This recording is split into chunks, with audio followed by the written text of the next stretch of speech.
Hey everybody, I have a new story to share with you, and it's called The Jolly Postman, or Other People's Letters by Janet and Alan Albert. And I used to read this book when I was young, and it was one of my very favorite books because it's written in a little bit of a special way. So let's read and find out what happens here. Once upon a bicycle, so they say, a jolly postman came one day from over the hills and far away with a letter for the 3 Bears. Mr. and Mrs. Bear, 3 Bears Cottage in the woods. So the bears read the letter except Baby Bear. The postman drank his tea.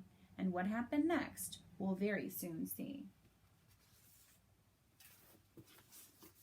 Here's the letter. It says, Dear Mr. and Mrs. Bear and Baby Bear, I am very sorry indeed that I came into your house and ate the baby bear's porridge. Mommy says I'm a bad girl. I hardly eat any porridge when she cooks. She says Daddy will mend the little chair. Loved, Goldilocks. P.S. Baby Bear can come to my party if he likes. There will be 3 kinds of ice cream and a magician.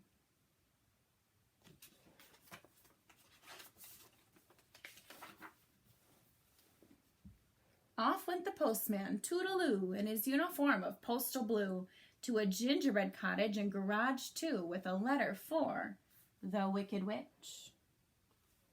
It says, the occupant, gingerbread bungalow, the woods. Open now, don't delay, this could be your lucky day. Free witch watch with every order. So the witch read her letter with a cackle of glee, while the postman read the paper but left his tea. It was green. Let's see what the witch got. She got an ad from Hobgoblin Supplies Limited. Everything for the modern witch delivered to your door or den. Covens catered for. All kinds of things she can order. Let's see what I see. Deadly lampshades, nice and gloomy. Little boy pie mix for those unexpected visitors when the cupboard is bare. Finest natural ingredients, no preservatives.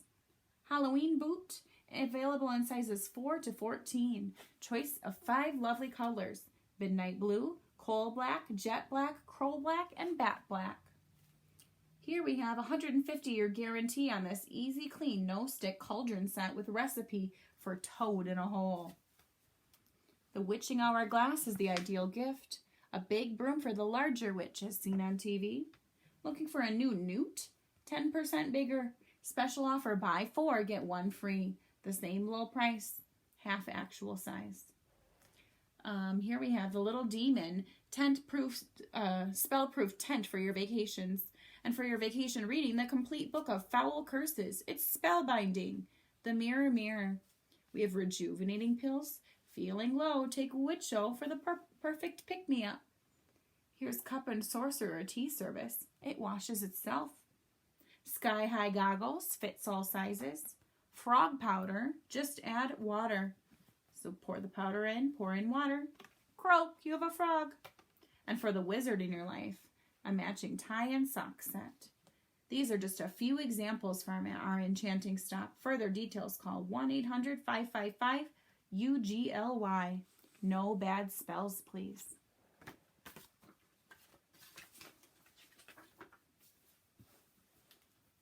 Soon the jolly postman, we hear tell, stopped at a door with a giant bell and a giant bottle of milk as well, with a postcard for, guess who? Mr. V. Big, Mile High House, Beanstalk Gardens. So the giant read the postcard with the baby on his knee, and the postman wet his whistle with a thimble full of tea. Thinking of you on our magic carpet tour. Dear Giant Big, having a nice time. Me, my mom, and your hen that lays the golden eggs. It's better than traveler's checks. I saw a bloke as we were flying down. He was bigger than you.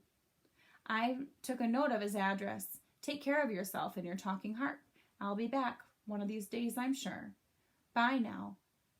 Your very little pal, Jack. That's Jack from Jack and the Beanstalk.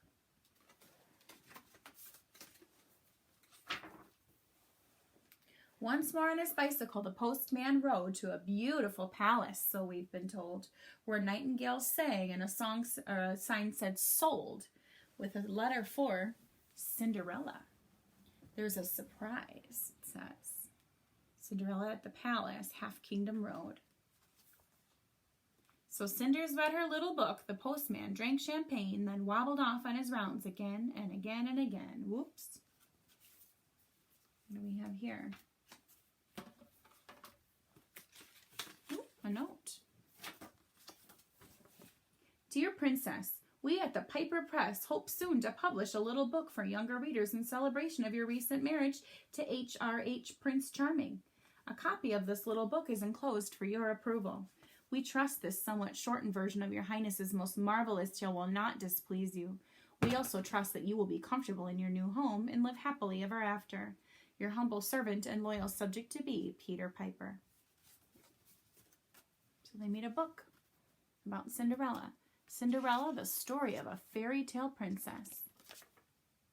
Oh, it's very little.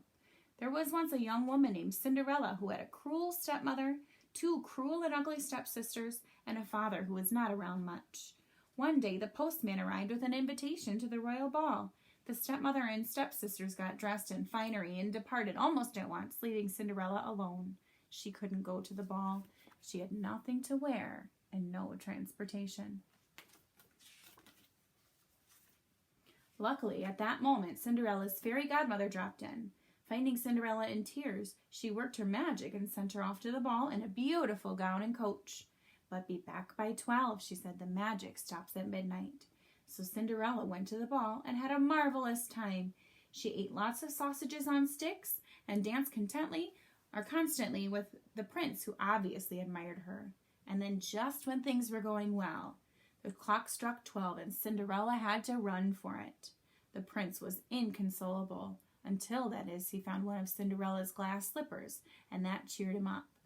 The next day, he went looking for a young woman whose foot was the size to fit the slipper, planning to marry her if she'd have him. All the young women in the town, young and old, and even the ugly sisters, tried on the slipper, but without success. Then finally, Cinderella tried it on, and of course it fit, and that was that. A few days later, Cinderella and the prince were married. Telegrams of congratulations arrived from every corner of the kingdom, and the newspapers were full of the event. Fairy tale princess, the headlines proclaimed, which on this occasion, it must be said, was really no exaggeration at all.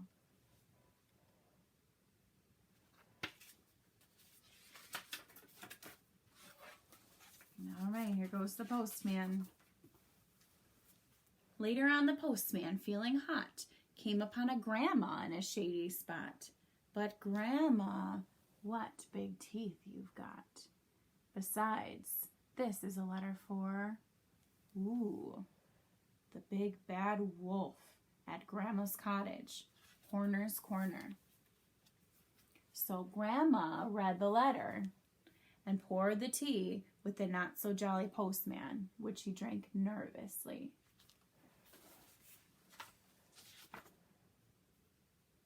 Uh-oh.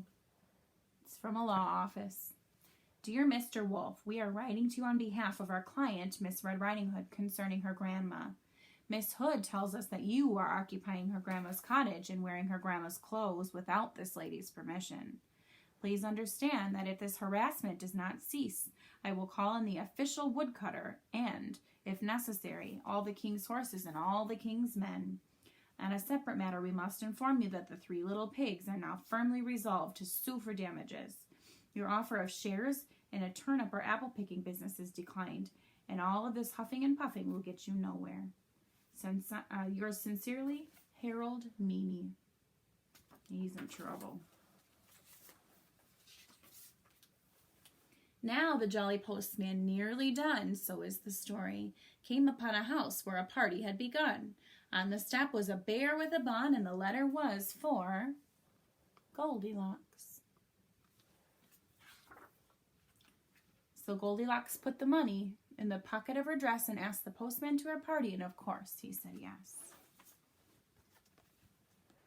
Birthday wishes, 8 today. pat a cake, baker's man. Bake me a cake as fast as you can. Carry it in on a beautiful plate and light up the candles. Today I am 8. To Goldilocks with love from Mrs. Bunting and Baby. And some money.